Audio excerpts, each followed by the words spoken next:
দুর্গাপুরের মামরা বাজারের ব্যবসায়ী সমিতির দোকানদারেরা জমায়েত হয়েছিল আসানসোল দুর্গাপুর উন্নয়ন পরিষদের ভবনের সামনে। মামরা বাজারের সবজি মার্কেটের সম্পাদক চঞ্চল হালদার জানালেন, মাসখানেক আগে দুর্গাপুর পৌরসভা থেকে আমাদের কাছে এসেছিল। তারা বলেছিল দোকানের শেড যারা বাড়িয়েছিলেন তাদের খুলে নিতে। সেই মতোই আমরা দোকানের শেড সরিয়ে নিয়েছি।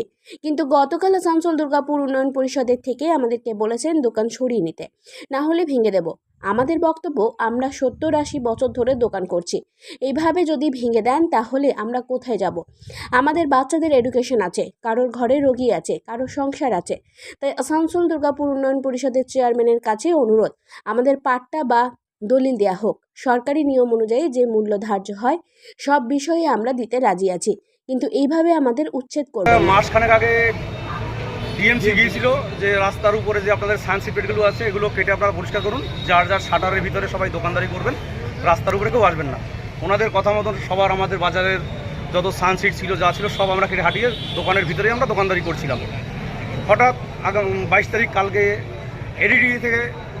এডিডির কিছু অফিসার এবং আমাদের লোকাল থানার প্রশাসনরা গিয়ে বলছে দুদিনের ভিতরে তোমরা দোকানপাট সবাই খালি করে দাও। তো আমরা তো বুঝতে পারছি না হঠাৎ কেন আবার 1 মাস আগে আমাদের সানসিটগুলো কেটে সরাতে বললো, আবার কালকে গিয়ে বলছে সবার 24 ঘন্টার ভিতরে পুরো মালপত্র আপনারা দোকানদার সরিয়ে নিন। তো আমরা তো এবার বিভ্রান্ত, আমরা এখানে 70 থেকে 80 বছর মানে আমাদের 3 জেনারেশন এখানে আমাদের ব্যবসা করে খাচ্ছে। এই দোকানদার আমরা প্রায় 2000 দোকানদার রয়েছে এই বাজারের উপরে নির্ভরশীল। 2000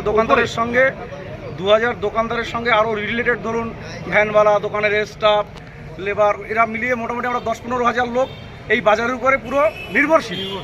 এই মুহূর্তে যদি আমাদের বলে তোমাদের এই এত পুরনো বাজার ভেঙে দেবো, তোমরা সরে যাও, তাহলে আমরা এই 10-15 হাজার লোক আমরা পুরো অসহায় হয়ে পড়বো। আমরা এবার কোথায় যাব এটা আমরা কিছু বুঝতে পারছি না। আমরা এখন অথই জলে ডুবে আছি, আমাদের মাথার উপর দিয়ে বন্যা বয়ে যাচ্ছে মনে হচ্ছে। আমরা এসেছি এডিডি চেয়ারম্যানের স্যারের কাছে একটাই অনুরোধ দিয়ে যে আমাদের এভাবে উচ্ছেদ করবেন না।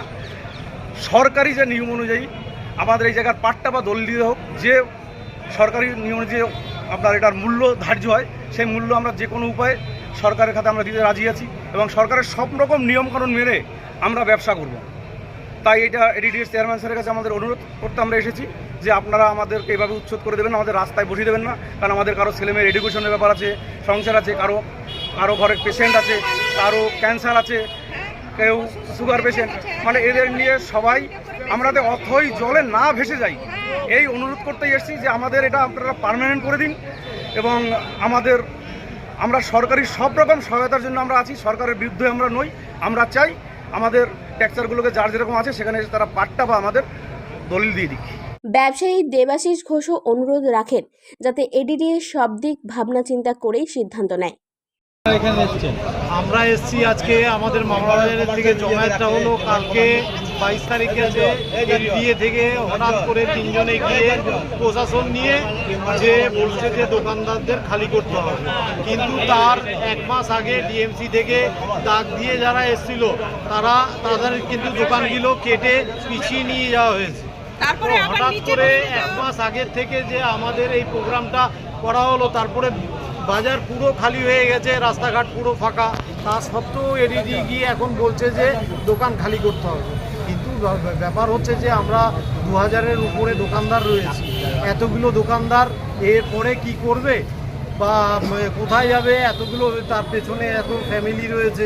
কিন্তু সবচেয়ে বড় কথা হচ্ছে যে আমাদের যা গেছে গিয়ে দেখুক প্রশাসন থেকে যে কতটা জায়গা আমরা খালি করেছি, এরপরে ডিসিশন নিয়ে আমাদের পাট্টা বা হাবিজাবি যাই দেওয়া হোক একটু বিবেচনা করে তারা যেন এই সিদ্ধান্তটা নেয়।